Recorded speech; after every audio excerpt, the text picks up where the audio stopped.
Hello, hello, and welcome to another episode of TacoBytes, your Daily Bite of Degen, episode 437. Yeah, we are coming to you very quickly today, and we got to set off one alarm piece. But our day started at the court today at 1 a.m.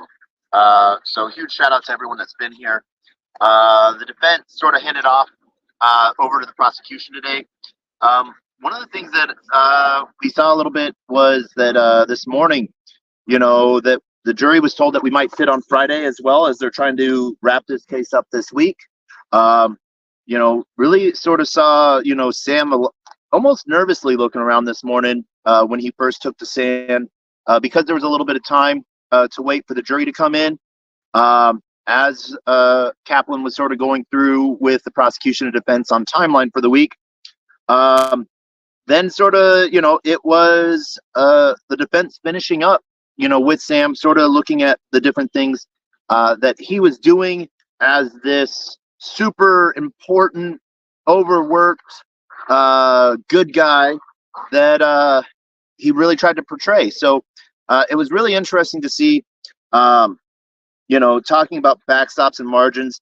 One of the things that they really pushed again was about how much Sam tried to push on to Alameda that Caroline that she was supposed to hedge and that would have made a difference. And then sort of talked about the all hands meeting and how Sam sort of stopped her from stepping down in one meeting or another. Once again, they sort of jumped back and forth, going all the way back to November when CZ said that he was going to do his sell-off and how that sort of changed the run on FTX, moving from $50 million a day to over $1 billion a day, and then tweets about what they were doing of selling off their FTT, moved it to about $4 billion a day in withdrawals. So that's where they started to have a system blowout. And that's where they blamed, that's where the system sort of shut down. We saw a real heavy sidebar today when they were starting to talk about contact to investors and with Binance. One of the things they brought up, is how Binance signed a letter of intent, then the next day backed out of it. And then working with the team in the Conch Shack, how they reached out to Apollo. Sam then talked about how he thought he had a solution and then had to make a case with Cansun about why there was a deficit. Sam said that it played a slightly different story than Ken, saying that Gan gave him a lot of different ways that the accounts could be claimed by Alameda and by FTX, any margin accounts and spot accounts, but that once again, it did not add up enough to total out all of Alameda's debts that it owed to consumers. So that was one of the things that ended that deal with Apollo. Then sort of went back to literally they tried to went to about their talk with George, how Sam sort of did his media tour. They went to talked about his space with George Stephanopoulos. And then, he was like, well, why did you do that? And so he was like, he wanted to help customers get their funds back. And so they ended it out on that. And that is where the defense ended their case. Prosecution, we went and took a break. Prosecution took over. Soon from the prosecution just sort of went a little crazy and good. You could sort of see her on some of the questions when she started to fire them off in repetition, and he would hesitate for a second, and she would grab, her little booth that the prosecution defense stands behind while questioning the witness, and you could just sort of see her finger sort of grab into it, like she's like, "Oh, I almost got you there."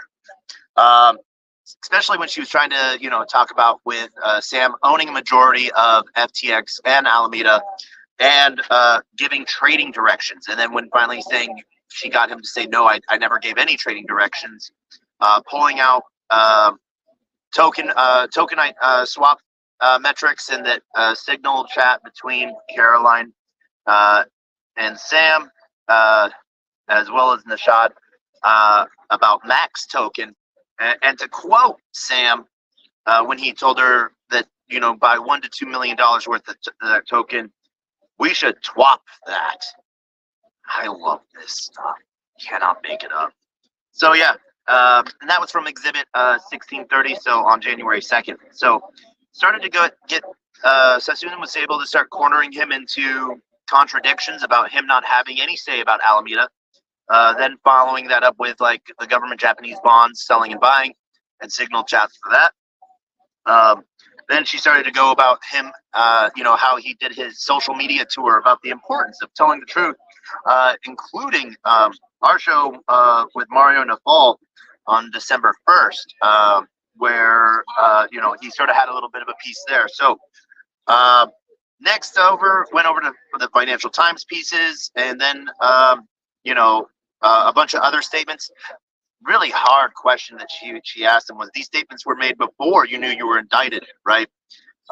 Then went through the list of knowing before you had warrants for your Twitter, Google, or even before knowing that Caroline flipped, or Nishad, or Cam flipped, or having Caroline Ellison's diary. And so tried to sort of move away some funny ways of, that he didn't have full information and access to all of this. And so that was a cute little piece there as she sort of worked him around the room. One of the very funny things that he sort of said was, asked when she was asking about his trading or making Alameda do trades on his behalf. He was like, depends on how you define trading, as the quote for the moment. So then, we got a little crazy as she was talking about the involvement with customer growth and, bringing a huge shout out to crypto Twitter, and how FTX treated and operated with customers.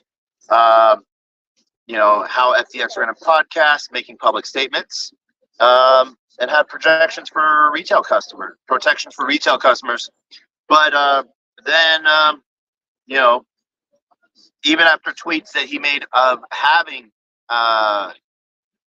stating, how FTX was safe and customer funds were safe, already knowing per even his timeline, when he says he finally learned about Alameda negative, that customer funds were not safe.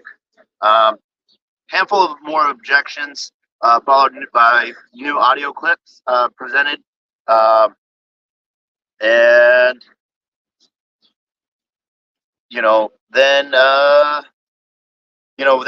ended up before our lunch break talking about the denying the allow negative and the other special features that Alameda had as an account, as a customer account, that it was able to draw money from other customers.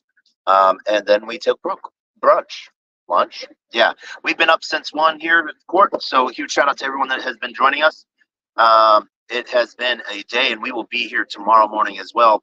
Come join us again about 4:30 to 5 p.m. tonight as we get out of court. We will have a full end of day review. And until then, see you on the flip side. As always, a closed mouth cannot be fed, and you cannot feed a closed mouth, meaning if no one knows you're looking for opportunity can never come a knocking. If opportunity does come a knocking, no one answers. That's going to keep on walking. And with that, we end with the greatest, worst knock joke on the face of the planet. That is, knock knock. Who's there?